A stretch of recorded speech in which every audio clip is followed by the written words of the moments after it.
The night was cold. The rain poured down on a small American town. A woman, once a proud wife, now crawled through the dark alley, her ankle twisted, her heart shattered. Behind her, headlights cut through the storm. Her ex-husband was coming, not with love, but with greed, ready to strip her of everything. She begged for mercy, but no one answered. Then, suddenly, the sound of paws on wet pavement.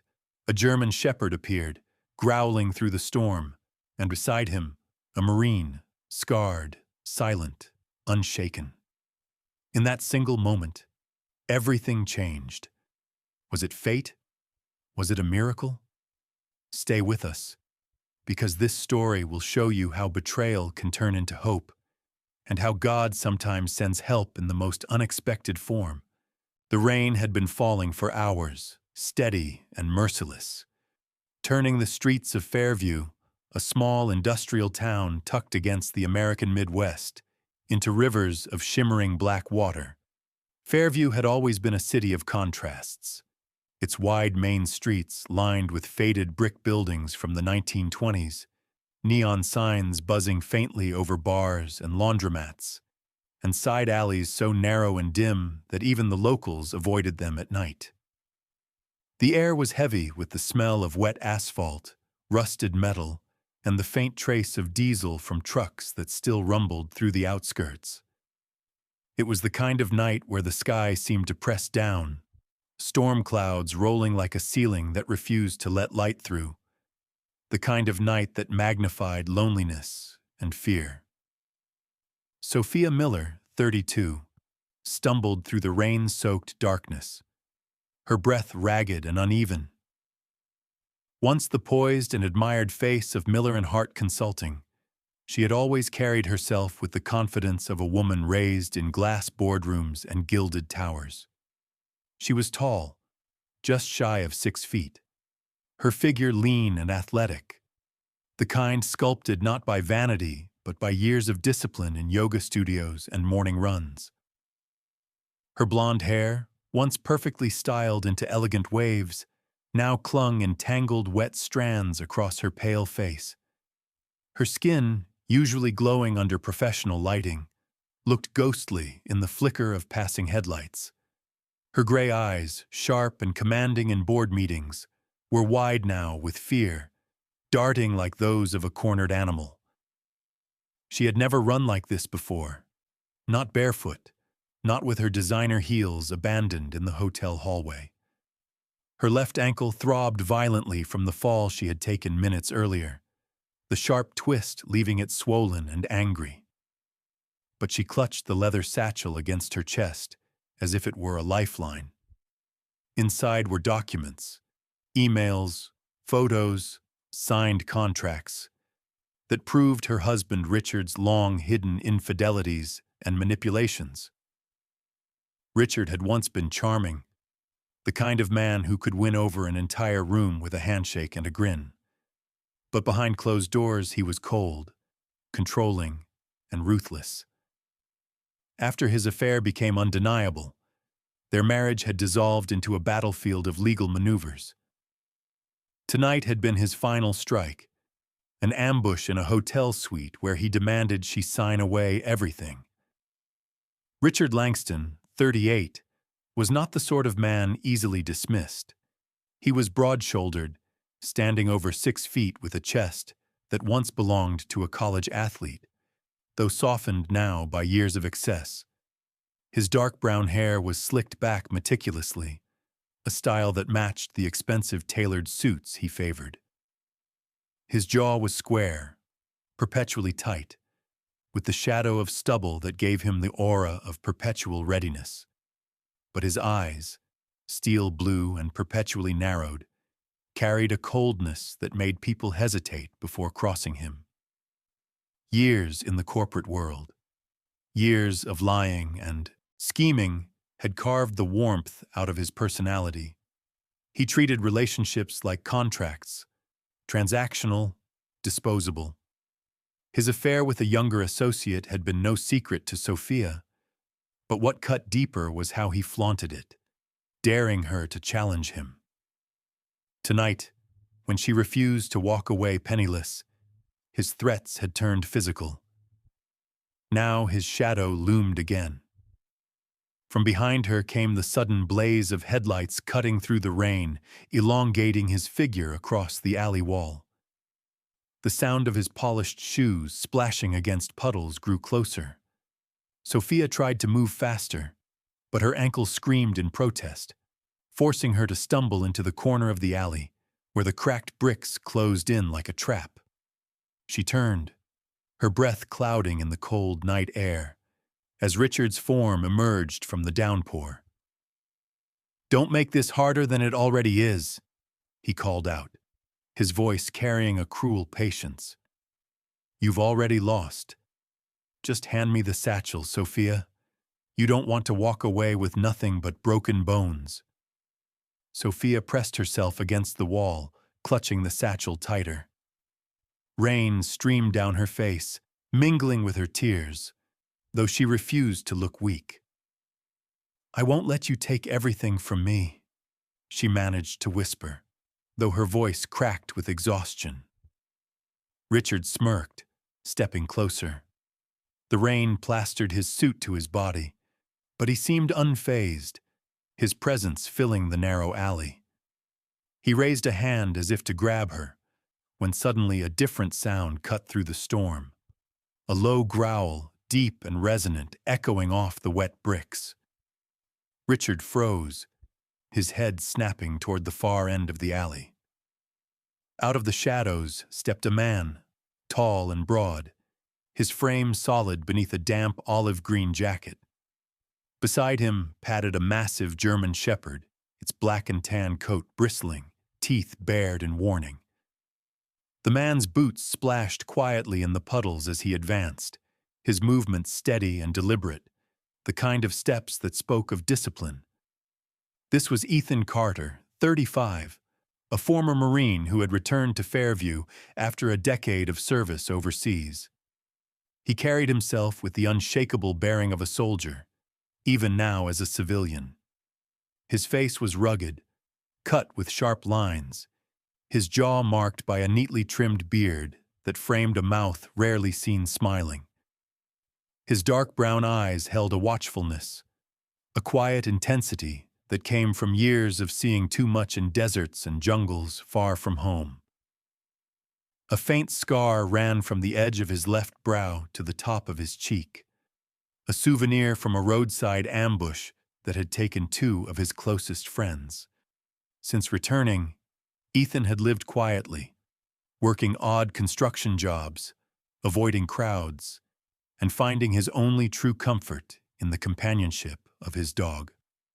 Max, the German shepherd at his side, was 5 years old, a powerful creature with a thick double coat that glistened under the rain. His ears were erect, his muscles tense, every inch of him radiating loyalty and readiness. To strangers, he was intimidating, but to Ethan, he was family, a friend who had shared silent nights and restless dreams. Ethan's voice cut through the alley, calm but commanding, the kind of voice that came from years of giving orders that had to be obeyed. "Step away from her. Now." For a moment, the air seemed to freeze. Richard's bravado faltered as his gaze flicked from the German shepherd's bared teeth to the steady, unblinking stare of the Marine. There was no rage in Ethan's expression, no visible threat, just a quiet certainty that spoke louder than any weapon. Richard took a step back, then another. The growl from Max deepened, reverberating in the narrow space. Rain dripped from Richard's slicked hair, running down the crease of his jaw as he tried to regain composure. "This isn't over," he muttered, his voice low, before turning sharply and retreating into the storm. The headlights of his car flared again, then vanished into the distance, leaving only the sound of rainfall. Sophia sagged against the wall, her chest heaving, as Ethan approached slowly, his hand brushing briefly against Max's back to calm him. Up close, his presence was even more grounding. He didn't ask questions, didn't demand explanations. He simply looked at her with steady eyes and said softer now, "You're safe. I've got you."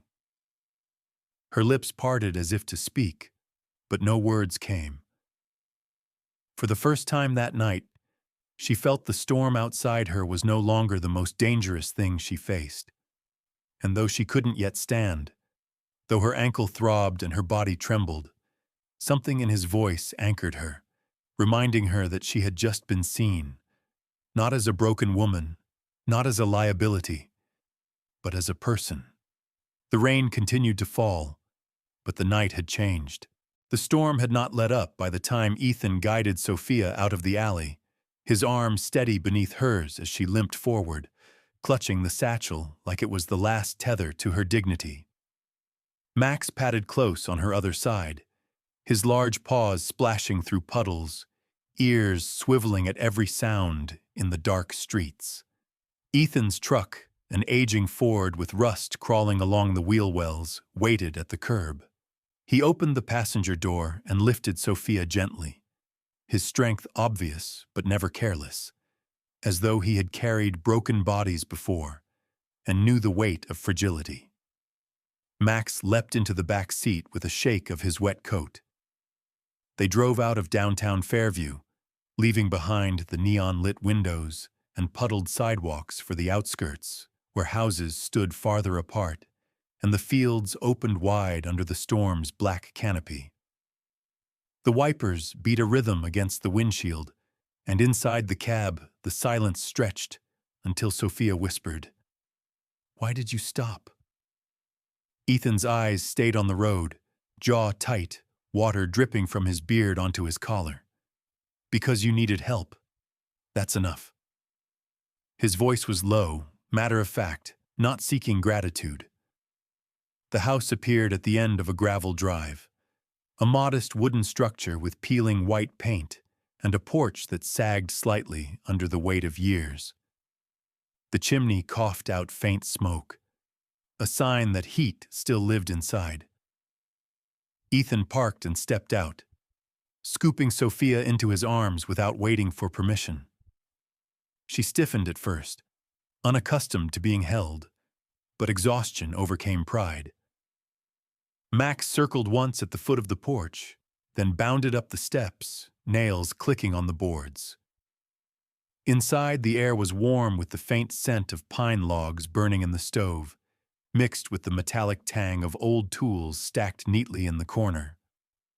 The living room was sparse, a worn leather couch patched with careful stitches, a shelf of military memoirs, and photographs turned face down on a mantel as if their stories were too heavy to look at. Ethan lowered Sophia onto the couch. Her wet hair clung to her shoulders, her blouse torn at the sleeve, but she refused to let go of the satchel. Her ankle throbbed, swollen purple against pale skin. Ethan disappeared into a back room and returned with a battered green duffel bag, his old field kit. With practiced efficiency, he cleaned the wound, wrapped it in a firm bandage, and propped her leg on a pillow. His hands were rough, calloused from work, yet his touch was steady and gentle. Sophia studied him through the haze of fatigue, the squared shoulders, the scar near his brow, the silence that seemed to have grown into his very bones. When he left again, she heard the clatter of pans in the kitchen. Minutes later, the smell of simmering broth drifted into the room. Max settled beside the couch, pressing his warm body against Sophia's side. She hesitated, then let her hand rest on his thick fur. The dog didn't flinch, only sighed, as if acknowledging a pact of trust. Sophia's chest tightened unexpectedly, a lump rising in her throat. She hadn't cried in years, not even when Richard's betrayals first came to light. In her world, tears were weakness, a liability. Yet here, with a stranger and his dog in a house that spoke of survival rather than luxury, she felt something break loose inside. Ethan returned carrying a chipped ceramic bowl of soup and a slice of bread on a small plate. He set them on the table, then crouched near the couch. "Eat," he said simply. His eyes were not cold like Richard's, not calculating. They were watchful, patient, but unwilling to pry. Sophia's fingers shook as she accepted the bowl. The soup was simple: carrots, potatoes, bits of chicken, but it warmed her mouth, her throat, her chest. Each spoonful steadied her breath. Each swallow reminded her body it was alive. She glanced at Ethan.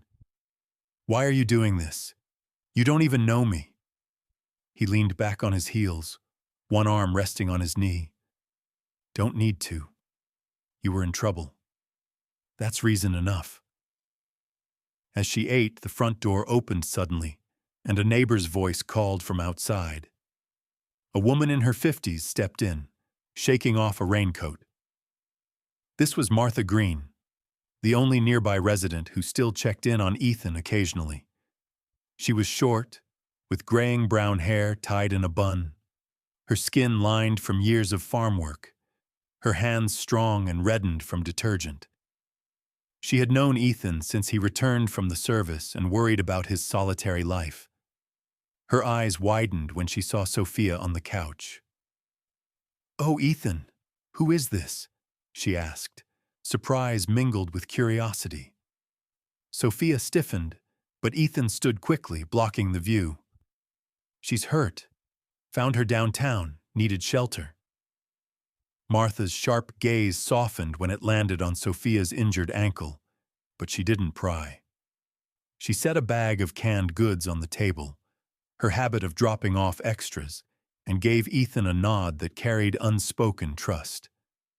"You know what you're doing. I'll let you be." With that, she left, the door shutting against the rain. The house grew quiet again, broken only by the crackle of the fire and Max's steady breathing.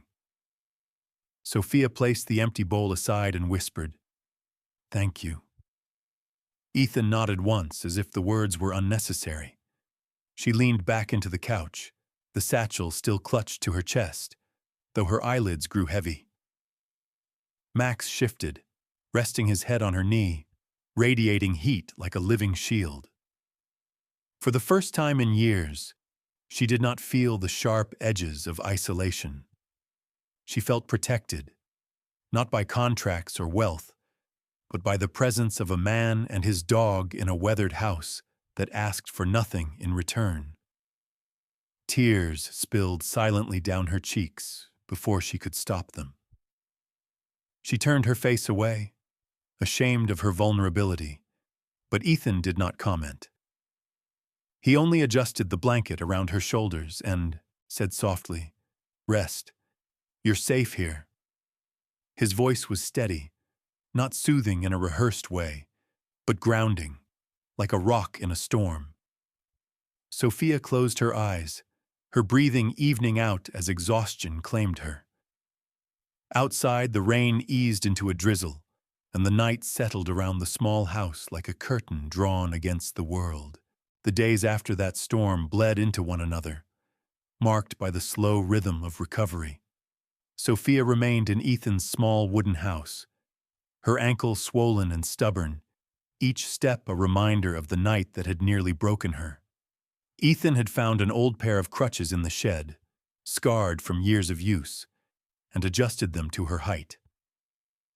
The wood pressed into her palms as she hobbled cautiously across the living room. Max, the German shepherd, shadowed her every move, ears flicking whenever she faltered, his amber eyes filled with a loyalty she had not known even in marriage. The house itself was a character, creaking and sighing as if alive.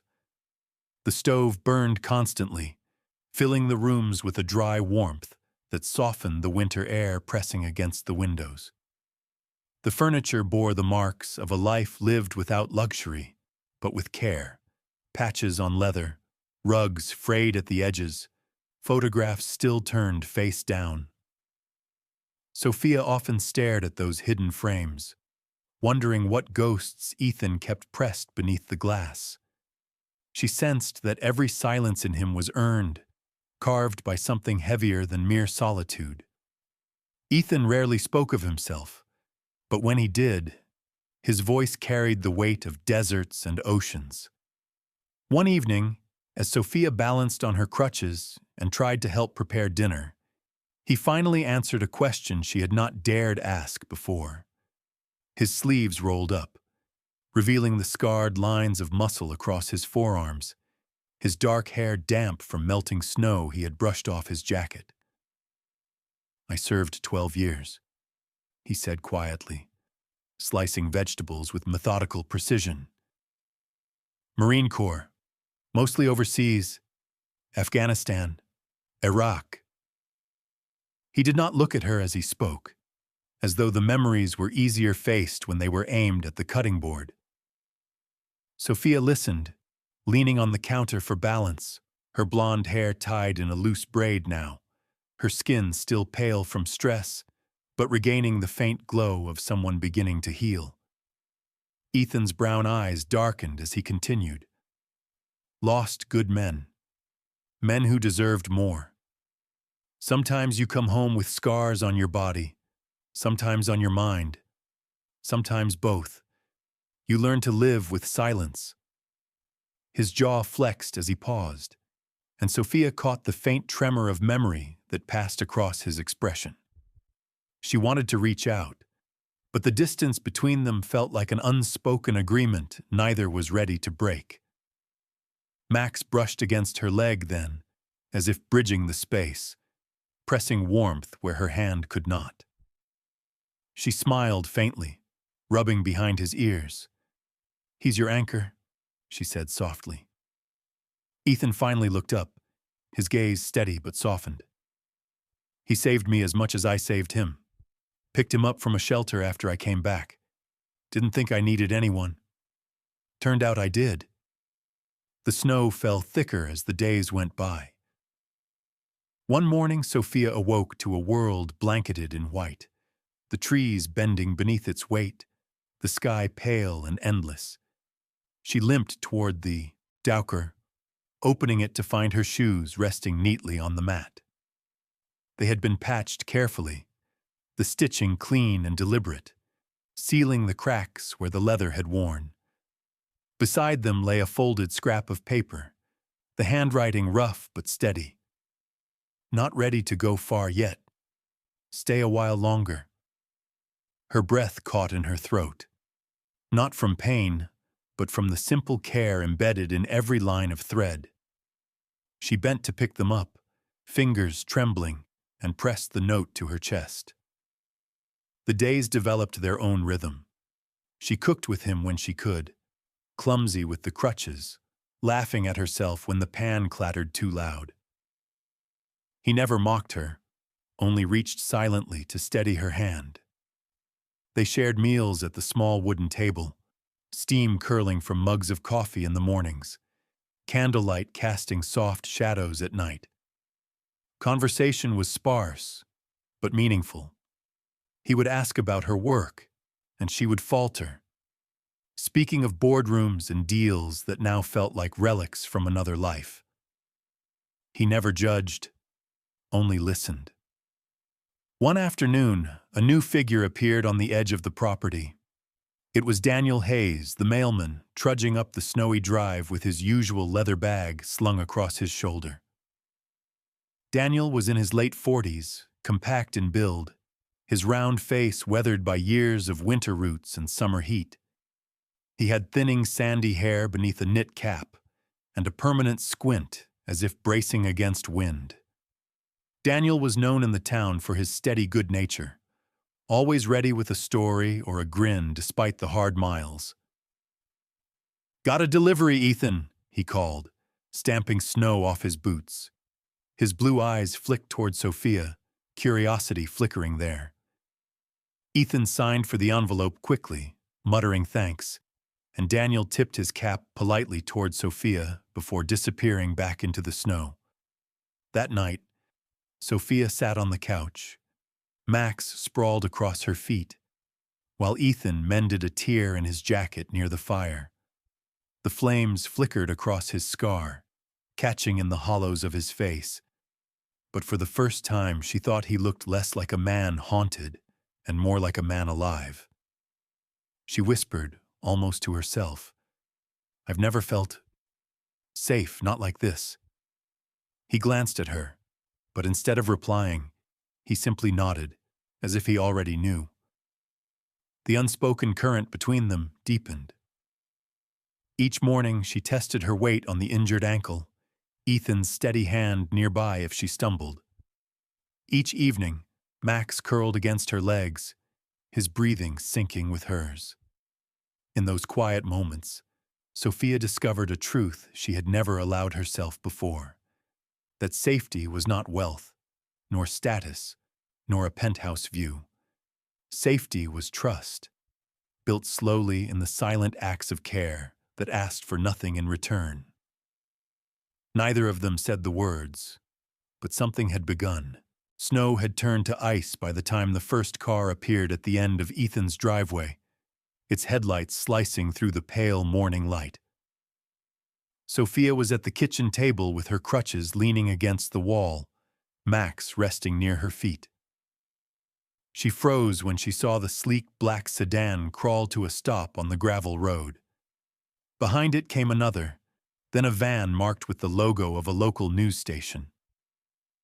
Within minutes, the quiet rural house was surrounded by murmurs, the click of cameras, and the shuffle of boots on frozen ground. Richard had found her. Ethan stood by the window, shoulders squared, jaw locked tight. He had pulled on his heavy coat, the same olive jacket that still bore the faint marks of field patches. His dark eyes scanned the vehicles with the precision of a soldier evaluating threats. He didn't need to say anything. The tension in his stance told Sophia all she needed to know. "They won't stop," she whispered, her breath shaky. Max rose to his feet, tail stiff, a low growl vibrating in his chest.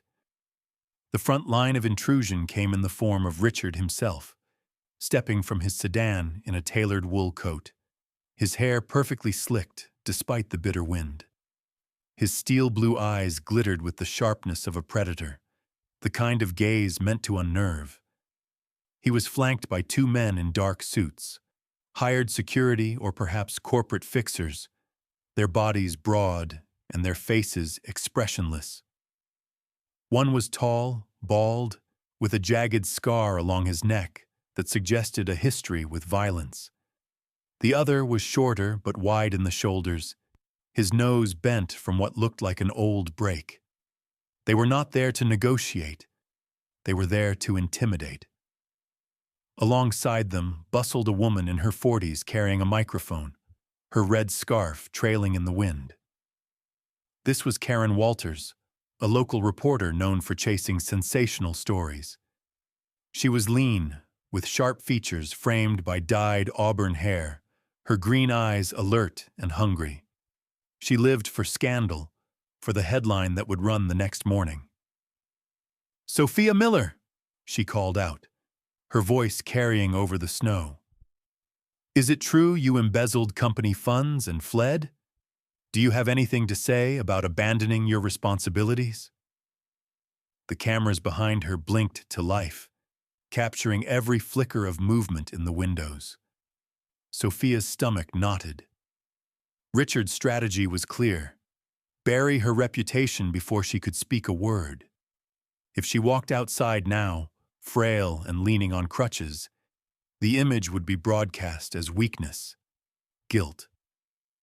She clutched the satchel at her side, the proof of his betrayal, but fear pressed down like ice in her veins. Ethan turned from the window, his voice quiet but firm. "You don't have to face them alone." His words were not dramatic, not persuasive. They were steady, grounding, like the man himself. Max pressed his head against Sophia's knee, amber eyes unwavering. That night, after the press had been forced back by the Chauk sheriff's deputies, summoned by Ethan with a single call. Sophia lay awake on the couch. The satchel rested against her chest. The deputies had been polite, but even they carried doubt in their eyes. Doubt seeded by Richard's money and influence.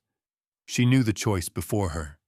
Take Richard's settlement, vanish into silence, or step into the courtroom and fight. The thought of standing in front of a judge, cameras, and the man who had once shared her bed filled her with dread.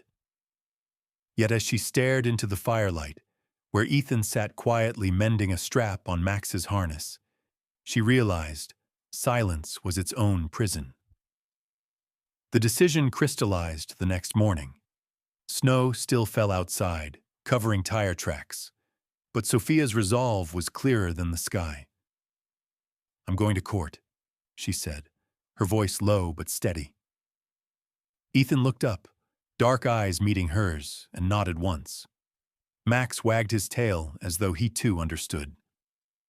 The courtroom days later was a cathedral of wood and marble, its air heavy with the weight of judgments past.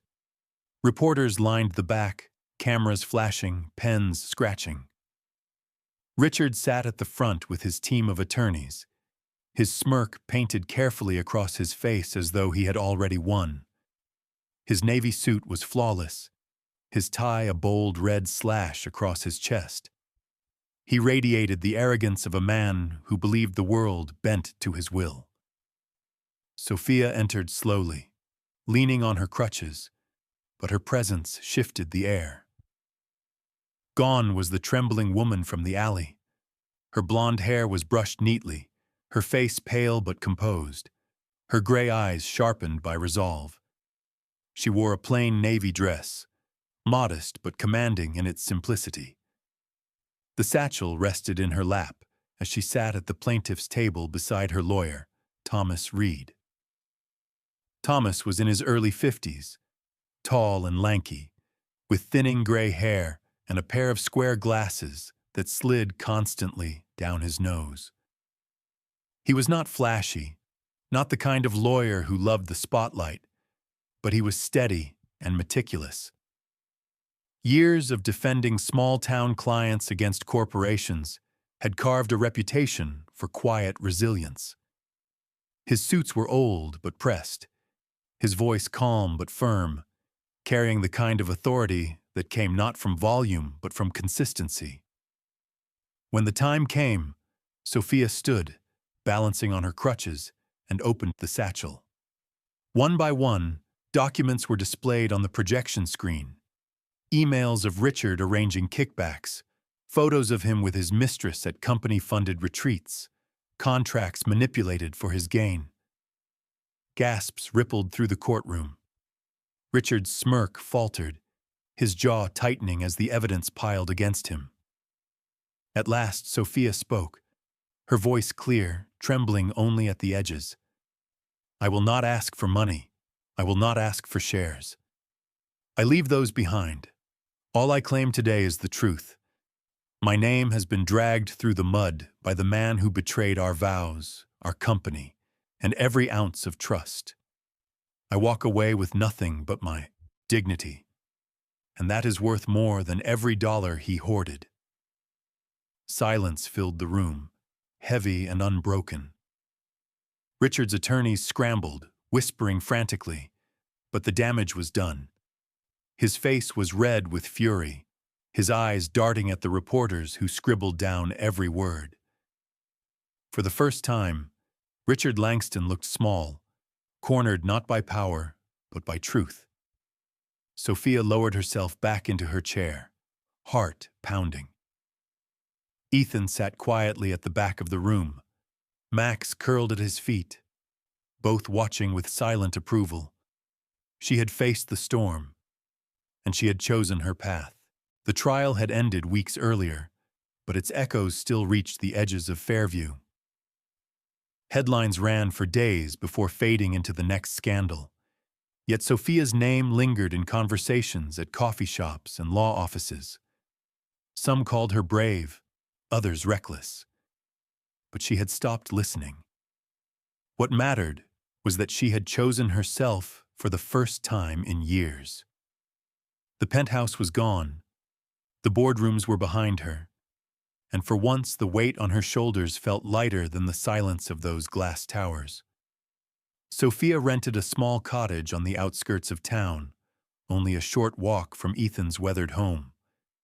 The cottage was modest, white shutters peeling, garden unkempt, the roof in need of repair. But to her, it was freedom. She decorated it not with polished marble or cold steel, but with books she loved and simple curtains that caught the light. Max trotted between the two houses daily, dividing his loyalty with an ease that made her smile, though his eyes always lit brightest when Ethan returned from a long day of work. In those weeks, Sophia began to sketch the outlines of something bigger. Every night she spread papers across the cottage table, her blonde hair falling loose around her shoulders, her gray eyes glowing with determination. She remembered the women she had seen in corporate halls, wives silenced by contracts, assistants discarded after whispers of impropriety, friends who had stayed in loveless marriages because leaving meant ruin. She decided she would build a place for them, a refuge. She called it the Haven. Ethan listened quietly as she explained, his rough hands folded across the table. His dark eyes held no skepticism, only patience. "If it's what you need," he said, "I'll help." And he did. He built shelves for donated clothes, fixed doors in the rented community space they secured, and used his truck to haul supplies. Sophia marveled at the way he worked, not for recognition, not for power, but because someone needed it done. Others joined them too. Among them was Linda Foster, a retired schoolteacher in her 60s, who had hair the color of silver ash and eyes the faded blue of well-read pages. She was tall and slender, her movements careful but graceful, her voice gentle even when firm. Decades of teaching had honed her patience, though she carried her own scars, an abusive marriage she had left behind only after retirement. Linda became the first volunteer at the Haven, sorting donated books and offering tutoring sessions for women trying to complete their education. Her calm presence steadied the room, and the younger women looked at her as proof that survival was possible even late in life. Sophia felt herself softening too. Where once she measured her worth in percentages and contracts, she now measured it in small victories. A woman smiling as she found a safe place to sleep, a mother and child eating a hot meal, laughter echoing in a space once meant only for survival. She realized that she had not only left something behind, she was planting something new. Spring arrived with a quiet warmth. The snow melted into streams that gurgled through the fields, the air smelling of wet soil and budding grass. One afternoon, Sophia walked to Ethan's house, Max bounding ahead.